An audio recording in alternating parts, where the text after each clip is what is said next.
السلام عليكم ورحمة الله وبركاته. النحو الواضح المرحلة الثانوية الجزء الثالث. நஹ்வு الواضح கிதாபில் இரண்டாம் நிலையான இதில் மூன்றாம் பாகத்தை நாம் கண்டு கொண்டிருக்கின்றோம். அல்ஹம்துலில்லாஹ். இது அரபி இலக்கணத்தை பற்றி பேசக்கூடிய ஒரு அழகிய புத்தகமாகும்.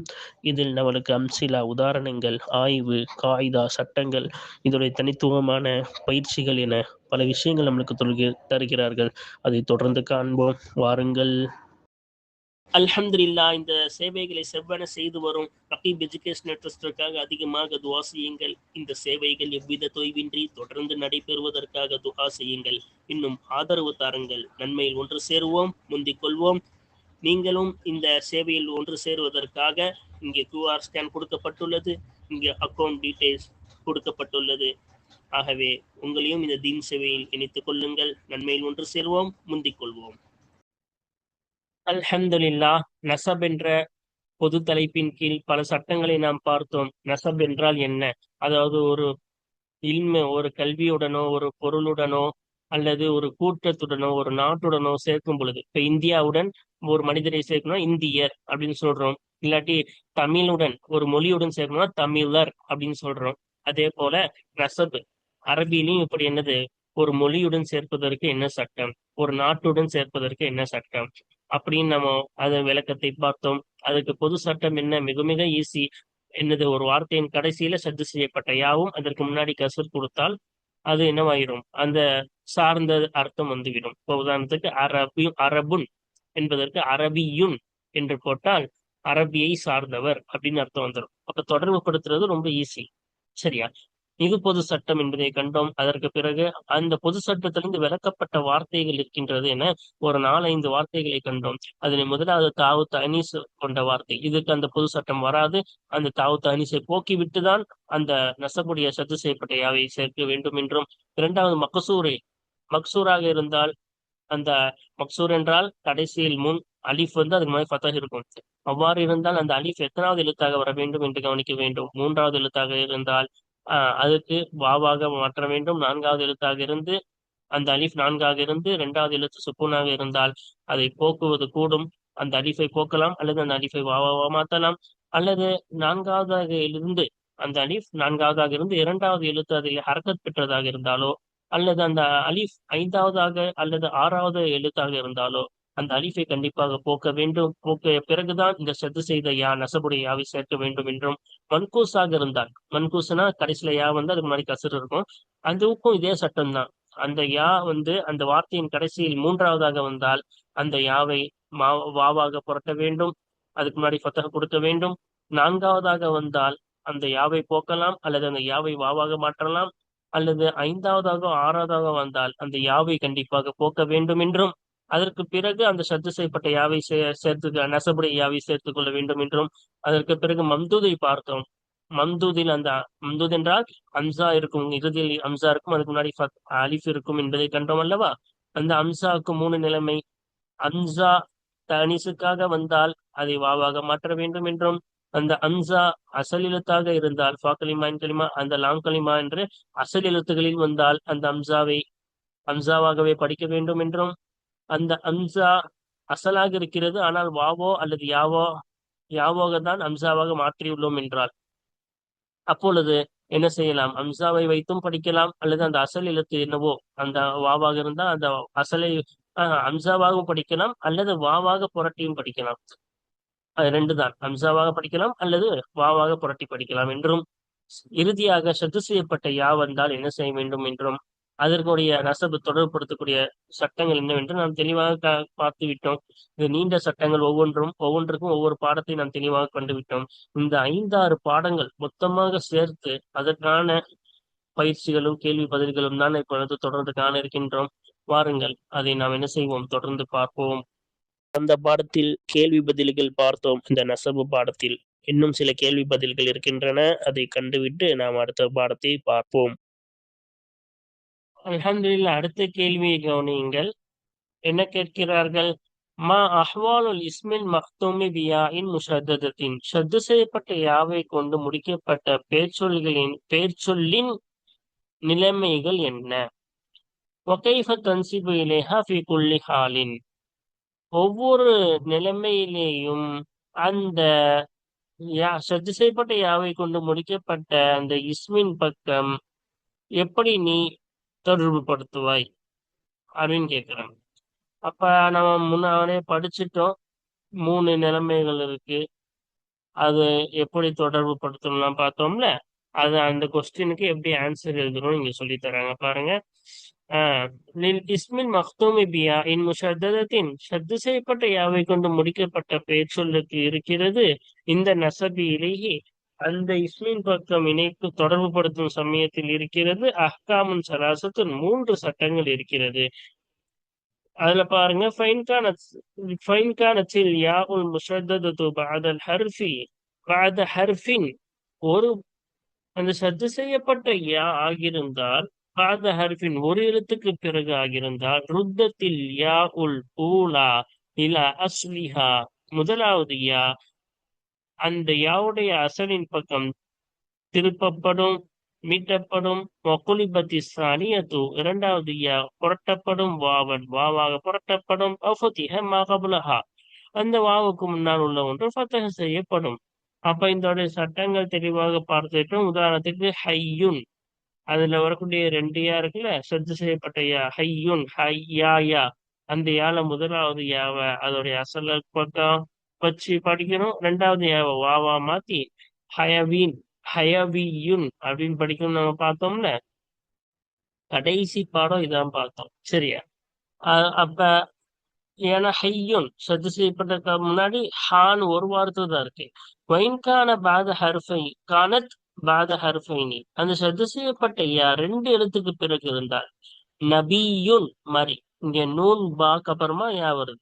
இந்த மாதிரி இருந்தா ஹுதிஃபத்தில் யா உல் ஊலா முதலாவது யா போக்கப்படும் ஒகுலிபத்தி சானிய தூவாவன் இரண்டாவது யா வாவாக புரட்டப்படும் ஒஃபத்திஹ மா கபலஹா அந்த வாவுக்கு முன்னால் உள்ள ஒன்று ஃபத்தஹ செய்யப்படும். நபியுனுக்கு நபவியுன் படிக்கிற மாதிரி அந்த சதி செய்யப்பட்ட யாவை தூக்கிட்டு அந்த இடத்துல வாவு வச்சு நபவியுன் படிக்கிறது சரியா. அந்த வாவுக்கு முன்னாடி ஃபத்தஹ வச்சு படிக்கிறோம் சரியா.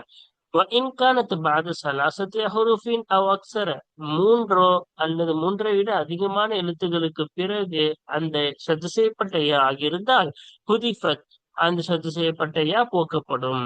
ஓகேவா. அது எப்படி மகதியுன் இந்த யாவை போக்கிட்டு நசபுடைய யா சேர்த்து மகதியுன் பார்க்க ஒரே மாதிரி இருக்கும். ஆனா என்னது மகதியுன் அந்த யா அசலியா அது போக்கிட்டு நம்ம படிக்கிறோம் நம்ம மகதியுன் இந்த யா வந்து நசபுடைய யா சரியா.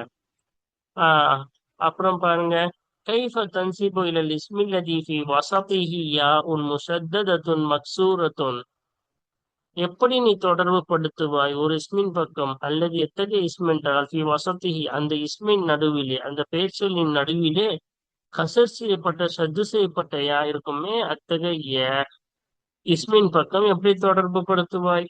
தையிபுன் மாதிரி தையிபுன் நடுவுல யா வருது சத்து செய்யப்பட்டிருக்கு அந்த சத்து செய்யப்பட்ட யாவுக்கு கசரும் இருக்கு.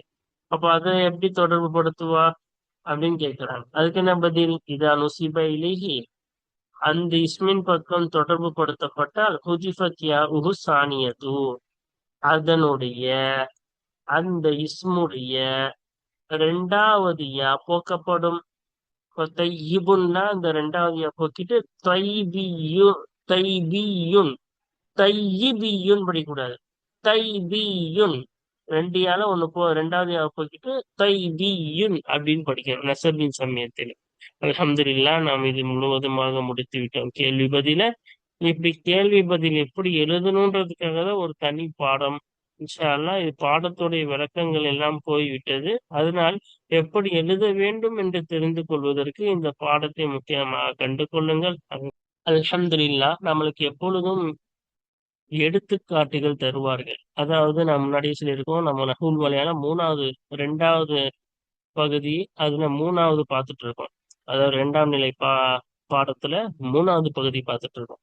இந்த 3வது பகுதியில நம்மளுக்கு பாடம் முடிச்சுட்டு கேள்வி பதில் தருவாங்க, எடுத்துக்காட்டு தருவாங்க, அதுக்கப்புறமா தான் பயிற்சிகளுக்கு போவாங்க. இப்ப நம்ம கேள்வி பதில் கடந்த பாடத்துல பார்த்துட்டோம். இந்த பாடத்துல அதற்கான எடுத்துக்காட்டுகள் சில வார்த்தைகள் எடுத்துக்காட்டுகள் அதை எப்படி செய்யணும் அதாவது இந்த பாடத்தை தொடர்பு படுத்தின சில வார்த்தைகள், அதுக்கு சட்டங்களும் நம்மளுக்கு சொல்லி தருவாங்க. இந்த பாடத்தை சார்ந்த சில எடுத்துக்காட்டு வார்த்தைகள் நம்மளுக்கு தந்திருக்காங்க. அதுக்கப்புறமா தான் பயிற்சிகளுக்கு போவோம். இன்ஷா அல்லாஹ் நம்ம இந்த எடுத்துக்காட்டுகளை முடிச்சு நம்ம என்ன செய்வோம், தொடர்ந்து பயிற்சிகளை காண்போம். இப்போ வாருங்க இன்னைக்கு எடுத்துக்காட்டுகளை பார்ப்போமா. ஆஹ் நமூதஜுன் எடுத்துக்காட்டு ஃபின் நசபி இலல் அஸ்மா இல் ஆத்தியதி பின்வரும் பேச்சுகளின் பக்கம் தொடர்பு படுத்துவதிலே உள்ள எடுத்துக்காட்டு. பின்னாடி சில வார்த்தைகள் கொடுத்திருக்காங்க. அந்த வார்த்தைகளுக்கான எடுத்துக்காட்டு தான் நம்ம பார்க்க போறோம். சரியா? அப்ப பாருங்க. ஆஹ் ஒண்ணு ஒண்ணா பார்ப்போம். ஒவ்வொன்றும் படிக்கும்போது அதுக்குடைய தமிழ் அர்த்தமும் சேர்த்து அங்கேயே பார்த்துருவோம். சரியா? அப்ப ஃபர்ஸ்ட் என்ன கேட்டிருக்காங்க, உஸ்வான் அப்படின்னு கேட்கிறாங்க. அப்ப உஸ்வான் என்பது என்னது? எகிப்து நாட்டோட ஒரு புகழ்பெற்ற நகரம். இப்ப உஸ்மானியும்னா அந்த உஸ்மான் நகரத்தை சார்ந்தவர்னு அர்த்தம். அப்ப இதுல என்ன செய்யணும்? பிலாஃபத்தி யாஇன் முஷத்ததத்தின் மக்சூரின் மா கபலஹா இலல் மன்சூபிலிஹி. மன்சூபிலிஹின் பக்கம் அந்த யாவுக்கு முன்னால் கசர் செய்யப்பட்ட சத்து செய்யப்பட்ட யாவை இணைப்பதை கொண்டு நசபு உண்டாகும். சரியா? அப்ப என்னது உஸ்மானுன்? அதுல என்ன செஞ்சிருக்கோம்? பொது சட்டம் அதானே. சத்து செய்யப்பட்ட யாவை சேர்ப்போம், அதுக்கு முன்னாடி கசர் கொடுப்போம், அவ்வளவுதான். சரியா? அப்ப உஸ்மானியுன் அப்படின்னு செஞ்சுட்டா என்ன அர்த்தம் வந்துரும்?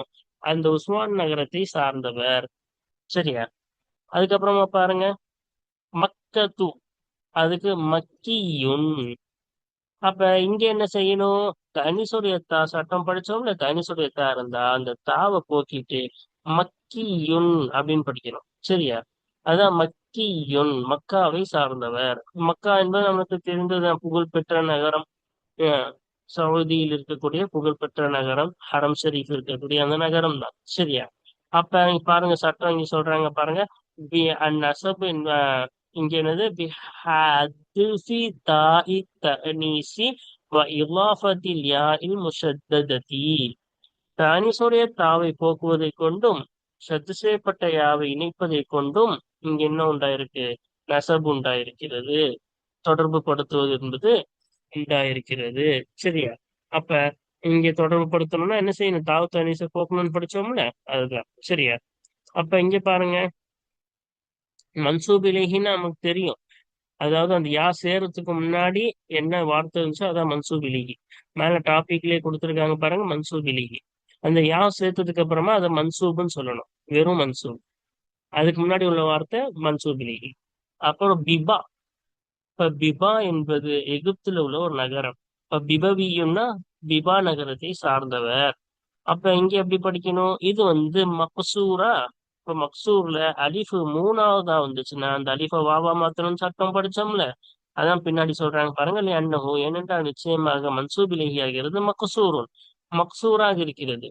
அலிஃபுஹு சாலிசத்துன், அதனுடைய அந்த மக்சூருடைய அலிஃப் மூன்றாவதாக இருக்குமே, அத்தகைய மக்சூராக இருக்கிறது. அப்ப அலிஃப் எத்தனாவதா இருக்கு? மூணாவதா வந்திருக்கு. பாபா அலிஃப் ஃபத்துக்குள்ள வாவன், எனவே அந்த அலிஃப் வாவாக புரட்டப்படும். அதான சட்டம் படிச்சோம். அந்த வாவா, அந்த அலிஃப வாவா புரட்டி இப்ப யுன் வாவா மாத்திருக்கோமா, அதுக்கப்புறமா எப்பவும் போல அந்த நசபுடைய யாவை கொண்டு வந்துரும். யாவும் நசப என்ன செஞ்சிருவோம்? கொண்டு வந்துருவோம். ஓகேவா? அடுத்து பாருங்க, அஹ் சனஃபா. சனஃபா என்பதும் ஒரு ஊரின் பெயர் தான். இந்த சனஃபா என்பது எகிப்துல இருக்கக்கூடிய ஒரு ஊரின் பெயர். அப்ப சனஃபியுன்னா அந்த சனஃப் ஊரை சார்ந்தவர். அப்ப இங்க என்ன? நாலாவதா வந்திருக்கு. அலிஃப் எத்தனாவதா வந்திருக்கு? நாலாவதா வந்திருக்கு. அஹ் சன நூனுக்கு என்ன இருக்கு? ரெண்டாவது எழுத்துக்கு ஹரக்கத் இருக்கு. அப்போ மக்சூரா இருந்து அலிஃப் நாலாவதா வந்து ரெண்டாவதுக்கு ஹரக்கத் இருந்தா அந்த அலிஃபை போக்கிடணும். போக்கிட்டு சனஃப் இதோட யாவ சேர்த்துடணும். சனஃபியுன். இங்க இருக்கு பாருங்க, சனஃபியுன். சரியா? அப்ப சனஃப் நகரத்தை சார்ந்தவர். இங்க பின்னாடியும் அதை சொல்லியிருக்காங்க பாருங்க. ஏன் இப்படி நசப் வந்துச்சு? என்னகும் ஏனென்றால் நிச்சயமாக இந்த மன்சூப் இலகியாகிறது மக்சூரும், மக்சூராக இருக்கிறது. மக்சூராக ஒரு வார்த்தையின் கடைசியில் அலிஃப் வந்து அதுக்கு முன்னாடி ஃபத்தஹ் வந்தால் மக்சூர். அலிஃபுஹு ராபிஅத்துன், அந்த மக்சூருடைய அலிஃப் நான்காவதாக இருக்குமே, அத்தகைய மக்சூராக இருக்கிறது.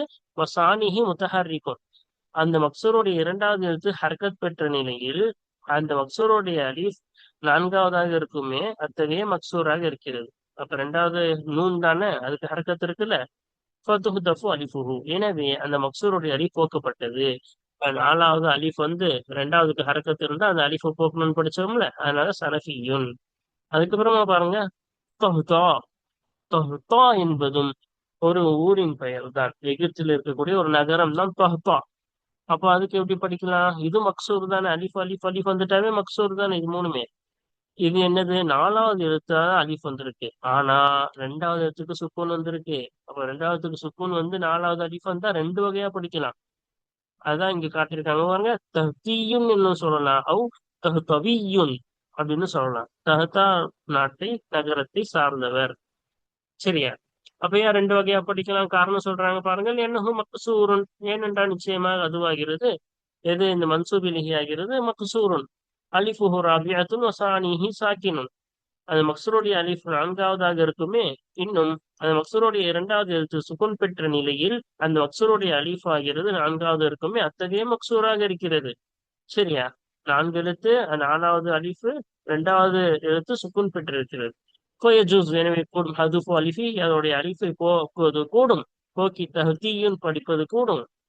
வகல்புஹா வாவன், அந்த அலிஃபை வாவாக புரட்டுவதும் கூடும். அந்த அலிஃபை வாவா மாத்தி தஹ்தவியுன் என்று படிப்பதும் கூடும். சரியா? அடுத்து பாருங்க, நிம்சா. நிம்சா என்பதும் ஒரு ஊரின் பெயர் தான் நிம்சா. இந்த ஆஸ்திரியா, சொல்லப்போனா ஆஸ்திரியான்னு இங்கிலீஷ்ல சொல்லுவாங்க. இந்த ஆஸ்திரியாவை தான் நிம்சான்னு அரபில சொல்லுவாங்க. அப்ப நிம்சாவை எப்படி படிக்கணும்? நிம்சியும் படிக்கலாம், அல்லது நிம்சவியும் படிக்கலாம். இந்த நிம்சா நாட்டை சார்ந்தவர். எப்படி, இங்க நாலு, இங்கேயும் நாலு, இங்கேயும் ரெண்டாவது எழுத்து சுக்கூனு, இங்கேயும் ரெண்டாவது எழுத்து சுக்கூனு, அப்புறம் ஒரே சட்டம் தான். ஓகேவா? ஏனென்றால் இந்த மன்சூப் இலிஹியாகிறது, நிம்சா என்ற மன்சூப் இலிஹியாகிறது மக்சூருன் அலிஃபுஹு ராபிஅத்துன் வசானிஹி சாக்கினுன். அந்த மக்சூருடைய அலிஃப் நான்காவதாக இருக்குமே, இன்னும் அந்த மக்சூருடைய இரண்டாம் எழுத்து சுக்குன் பெற்ற நிலையில் அந்த மக்சூருடைய அலிஃப் நான்காவதாக இருக்குமே, அத்தகைய மக்சூராக இருக்கிறது. ஃபயஜூஸு ஹதுஃபு அலிஃபிஹி, எனவே அந்த அலிஃபை, அந்த மக்சூருடைய அலிஃபை போக்குவது கூடும். வகல்புஹா வாவன், இன்னும் அந்த அலிஃபை வாவாக புரட்டுவதும் கூடும். எப்படி, நிம்சியுன் என்று படிப்பதும் கூடும், நிம்சவியுன் என்று வாவாக மாற்றி படிப்பதும் கூடும்.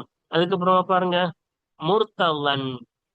முர்த்த என்னது, இது என்னது, மக்சூர் தான். முர்த்தலா, அதாவது அலிஃப்லாம் வந்தா முர்த்தலான்னு படிப்போம், இல்லாட்டி முர்த்தலன்னு படிப்போம். மக்சூருடைய சட்டம் அது நம்ம ஹர்கத் என்னென்ன அது தனி சட்டம் பார்த்தாச்சு. இங்க மக்சூரான எழுத்து. இப்ப இது என்ன செய்யணும்? இந்த மக்சூர ஒன்னு, ரெண்டு, மூணு, நாலு, அஞ்சாவது எழுத்து அலிஃப் வந்துருக்கு. இப்ப அஞ்சாவது எழுத்து அலிஃப் வந்தா என்ன செய்யணும்? அந்த அலிஃப கண்டிப்பா போக்கணும். அப்படிதானே படிச்சோம். அப்ப அது போக்கிட்டு முருத்தலியுன் அப்படின்னு படிக்கணும். சரியா? அப்ப முர்த்தல்லானா என்னது? பொருந்தி கொள்ளப்பட்டவர், தேர்ந்தெடுக்கப்பட்டு பொருந்தி கொள்ளப்பட்டவர். அப்ப முர்த்தலியுன்னா பொருந்தி கொள்ளப்பட்டதை சார்ந்தவர். சரியா? அப்ப பாருங்கள், என்னஹு மக்சூருன் அலிஃபுஹு ஹாமிசத்துன், ஏனென்றால் நிச்சயமாக முர்த்தலா என்ற என்னது மன்சூபிலிஹி ஆகிறது மக்சூருன் அலிஃபுஹு ஹாமிசத்துன். அந்த மக்சூருடைய அலிஃப் ஐந்தாவதாக இருக்குமே, அத்தகைய மக்சூராக இருக்கு. ஒன்னு, ரெண்டு, மூணு, நாலு, அஞ்சாவதாக அலிஃப் வந்திருக்கு. சரியா? ஃபத்துஹ்தஃபு அலிஃபு, எனவே அந்த மக்சூருடைய அலிஃப் போக்கப்படும். போக்கணும் தானே படிச்சோம். அப்ப போக்கிட்டு முர்த்தலான் முர்த்தலியுன். சரியா? அது முஸ்தபக்கன். அப்ப இதுலயும் பாருங்க, ஒன்னு மீமு, சீனு, தா, பா, காஃப், அஞ்சு வந்துருச்சு. அதுக்கப்புறமா அலிஃப் ஆறாவதா வருது. அஞ்சா வந்தாலும் சரி, ஆறா வந்தாலும் சரி, என்னதான் அந்த அலிஃபை போக்கணும். அதான் சட்டம். இப்ப முஸ்தபக்கான்னா என்ன அர்த்தம்? தக்க வைக்கப்பட்டவர், மீதமாக்கப்பட்டவர்னு அர்த்தம். இப்ப முஸ்தபகியுன் அப்படின்னா மீதமாக்கப்பட்டதை சார்ந்தவர், தக்க வைக்கப்பட்டதை சார்ந்தவர். அப்ப பாருங்க, இங்கே அலிஃபை போக்கிதான் முஸ்தபக்கா, அந்த அலிஃபை போக்கிட்டு முஸ்தபகியுன் காஃபோட யாவை சேர்த்துடும். அலிஃபை இங்க இல்ல பாத்தீங்களா, அந்த காஃபோட யாவை சேர்த்துடும். அதான் இங்க சொல்றாங்க பாருங்க, அன்னஹு மக்சூர், ஏனென்றால் நிச்சயமாக முஸ்தபக்கா என்ப மன்சூப் இலையாகிறது மக்சூருன் அலிஃபுஹு சாஜிசத்துன். அந்த மக்சூருடைய அலிஃப் ஆறாவதாக இருக்குமே, அத்தகைய மக்சூராக இருக்கிறது. ஃபத்துஹ்தஃபு அலிஃபு, எனவே அந்த மக்சூருடைய அலிஃப் போக்கப்பட்டது. அந்த அலிஃப் போக்கப்பட்டு முஸ்தபகியுன் என்று படிக்கப்பட்டது. ஓகேவா? அதுக்கப்புறமா என்ன வருது? அல் அஷி. அப்ப அல் அஷி, அல் அஷி என்பது இரவு நேரம் அப்படின்னு அர்த்தம். சரியா? அப்ப அல் அஷவியு என்பது இரவை சார்ந்தவர், இரவை சார்ந்தது அப்படின்னு அர்த்தம். அப்ப இது என்னது? சட்டம் போட்டிருக்காங்க பாருங்க. இது என்னது? மன்கூஸ் தானே. மன்கூஸ் தானே, கடைசியில யா வந்து அதுக்கு முன்னாடி கசர் இருந்தா மன்கூஸான வார்த்தை. அப்ப இதுக்கும் அதே சட்டம் தான். மக்சூருக்கு என்ன சட்டமோ அதேதான். மூணாவது எழுத்தா இருந்தா என்ன செய்வோம்? வாவா போட்டு மாத்திருவோம்ல, புரட்டிடுவோம்ல. அந்த யாவதான் இங்க வாவா புரட்டி அஷவின்னு படிக்கிறோம். சரியா? அன்னஹு மன்கூசுன் ஏனென்றால் நிச்சயமாக அஷு என்ற மன்சூப் விலகி ஆகிறது மன்கூசுன். மன்கூசுன் யாஹு சாலிசத்துன். அந்த மன்கூசுடைய யா மூன்றாவதாக இருக்குமே, அத்தகைய மன்கூஸாக இருக்கிறது. இப்ப இந்த அலிஃப்லாம் மாரிஃபாவுடைய அலிஃப்லாம். இது கணக்கு வைக்காம பாருங்க. ஐன் ஒன்னு, ஷீன் ரெண்டு, யா மூணாவதா வந்திருக்கு. அப்ப மூணாவதாக வந்திருக்கக்கூடிய மன்கூஸ். அப்ப அதோடைய சட்டம் என்ன? ஃபத்துக்குலபு வாவன். அந்த யா வாவாக புரட்டப்படும். வயுஃப்தஹு மா கப்லஹா. அந்த வாவுக்கு முன்னாடி உள்ள ஒன்று ஃபத்தஹ் செய்யப்படும். வாவா மாத்திட்டு அதுக்கு முன்னாடி ஷீனுக்கு என்ன செய்யணும்? ஃபத்தஹ் கொடுக்கணும். சரியா? அடுத்து பாருங்க. அல்ஹாதி. அல்ஹாதினா என்ன? நேர்வழி காட்டக்கூடியவன். இப்ப நேர்வழி காட்டக்கூடியவன் எப்படி எப்படி இது பண்ணணும்? அல்ஹாதியு நேர்வழி காட்டக்கூடியதை சார்ந்தவன். அல்லது அல்ஹாதவி, அதே அர்த்தம் தான். ரெண்டு வகையா படிக்கலாம். யா நம்ம படிச்சிருக்கோம். மன்கூஸோட யா இங்க நாலாவதா வந்திருக்கு. ஒண்ணு, அலிஃப் ரெண்டு, தால் மூணு, யா நாலாவதா வந்திருக்கு. நாலாவதா வந்தா இந்த யாவை வாவாவை மாத்தலாம், இல்ல அந்த யாவை போக்கவும் செய்யலாம். அல்ஹாதியு அப்படின்னு படிக்கலாம், அல்ஹாதவியுன்னு படிக்கலாம். சட்டம் அதானே. அதான் இங்க விளக்கியிருக்காங்க பாருங்க. அசபபு காரணம். சரியா? ஏனென்றால் நிச்சயமாக இந்த ஹாதி என்ற மன்சூப் வெளியாகிறது மன்கூசுன் யாஹு ராபியத்துன். அந்த மன்கூசுடைய யா நான்காவதாக இருக்குமே, அத்தகைய மன்கூஸாக இருக்கிறது. இப்ப யா நான்காவதாக தானே இருக்கு. எனவே அந்த யாவை போக்குவது கூடும். கல்புஹா வாவன் அந்த யாவை வாவாக புரட்டுவதும் கூடும். அந்த வாவுக்கு முன்னால் உள்ள ஒன்றை ஃபத்தஹ் செய்வதுடன் வாவாக புரட்டுவதும் கூடும். அப்ப வாவா மாத்தினா அதுக்கு முன்னாடி என்ன செய்யணும்? தாலுக்கு ஃபத்தஹ் கொடுத்துருக்கோமா?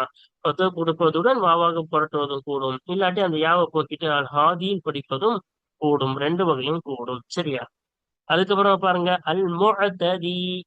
அல் முஅத்ததி என்றால் வரம்பு மீறுபவர் அப்படின்னு அர்த்தம். அல் முஅத்ததியு அப்படின்னா வரம்பு மீறுவதை சார்ந்தவர். இது மேல உள்ள அதே சட்டம் தான். அலிஃபா வந்து மாரிஃபா. அதெல்லாம் பாருங்க. மீமு, ஐனு, தா, தால், யா. ஐந்தாவதா வந்திருக்கு மன்கூசோட யா. அப்ப அது போக்கிடணும்ல. போக்கிட்டு இந்த தாளோட முஅத்ததியு அந்த மசபுடைய யாவை சேர்த்துடணும். அல் முஅத்ததியு. சரியா? வரம்பு மீறுவதை சார்ந்தவன். நீ யா சட்டம் அதான். அஞ்சாவது ஆறாவதா வந்து அதை போக்கிடணும்ல. நீ அன்னஹு மன்கூசோன் ஏனென்றால் நிச்சயமாக இந்த மன்சூபிலிகி ஆகிறது. முஅத்ததி என்ற மன்சூபிலிகி ஆகிறது. மன்கூசோன் யா உஹு ஹாமிசத்துன். அந்த மன்கூஸோடைய யா ஐந்தாவதாக இருக்குமே, அத்தகைய மன்கூஸாக இருக்கிறது. ஃபத்துஹதஃபு எனவே அந்த யா போக்கப்பட்டது. அஞ்சாவதா வந்தாலும் சரி, ஆறாவதா வந்தாலும் அதே சட்டம் தான். பின்னாடி வருது பாருங்க. ஆறாவதா அல் முஸ்தஜிதி அப்படின்னா உதவி கேட்பவர். அல் முஸ்தஜிதியு உதவி கேட்பதை சார்ந்தவர். சரியா? அப்ப ஆறாவதா வந்தாலும் யாவை போக்கிடும். இந்த தாளோட அந்த நசபுடைய யாவை சேர்த்தணும். முஸ்தஜிதியு என்று. அதான் இங்க போட்டிருக்காங்க பாருங்க. ஏனென்றால் நிச்சயமாக முஸ்தஜிதி என்ற மன்சூபிலி என்பது மன்கூசுன் யாஹு சாதிசத்துன். அந்த மன்கூசுடைய யா ஆறாவதாக இருக்குமே, அத்தகைய மன்கூஸாக இருக்கிறது. ஃபதுஹுதஃபு எனவே போக்கப்பட்டது. எனவே அந்த யா என்ன செய்யப்பட்டது? போக்கப்பட்டு இந்த நசபுடைய யா சேர்த்துட்டோம். அல்ஹம்துலில்லாஹ். பாதி பயிற்சியை நம்ம முடிச்சிட்டோம். பாதி எடுத்துக்காட்டுகளை நம்ம முடிச்சிட்டோம். இன்னும் சில எடுத்துக்காட்டுகளிலே இருக்கின்றன. இன்ஷா அல்லாஹ் தொடர்ந்து நாம் என்ன செய்வோம்?